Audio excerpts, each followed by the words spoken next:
mesdames et messieurs les élus, les maires de la CASA, monsieur le député Lionel Lucas, vous présents, madame la sous-préfète, merci d'être parmi nous, les amis de Fort Limpopoli, et puis des invités surprises, vous verrez. Et puis, mais qu'est-ce qu'ils sont beaux! Ça, c'est les toques blanches. Vous pouvez les applaudir, ils sont magnifiques.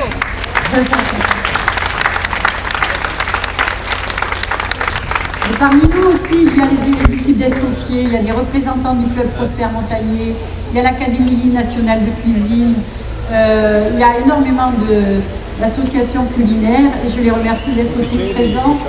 Merci d'être venus si nombreux. Et je vais, voilà. Eh bien écoutez, 1992-2012, 20 ans. On n'a pas tous les jours 20 ans. Non, ne chante pas, cherchez les nuages, monsieur le maire. Voilà, eh bien écoutez, il y a 20 ans, je ne pensais pas arriver à la prochaine. C'est vrai que 20 ans c'est jeune. Dans la vie, quand on a 20 ans, on est jeune. Pour une manifestation, ça commence à être une manifestation qui commence à avoir de la bouteille. Mais bon, voilà, vous voyez, elle se renouvelle. Il paraît que l'air est au changement, donc nous avons tout changé.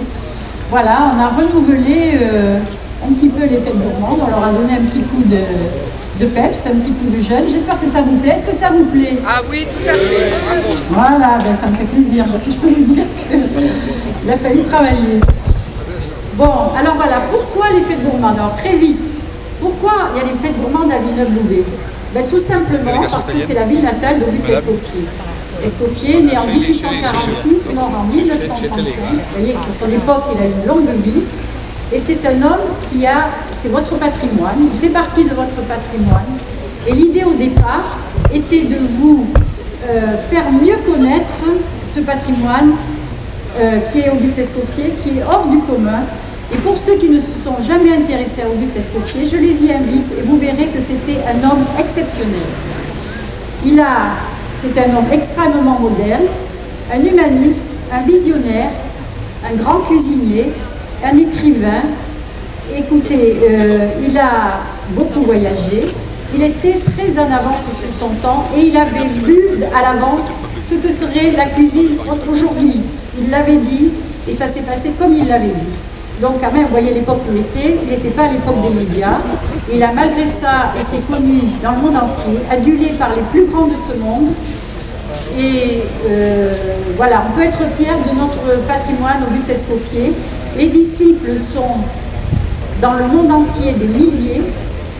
Et vous savez, on dit que nul n'est prophète en son pays. Il est peut-être plus connu au Japon et aux États-Unis, en Angleterre et dans toute l'Europe, parce que chaque fois que je voyage, je demande à rencontrer le chef et je lui parle d'Auguste Escoffier et il connaît Auguste Escoffier. Donc, vous pouvez être fiers.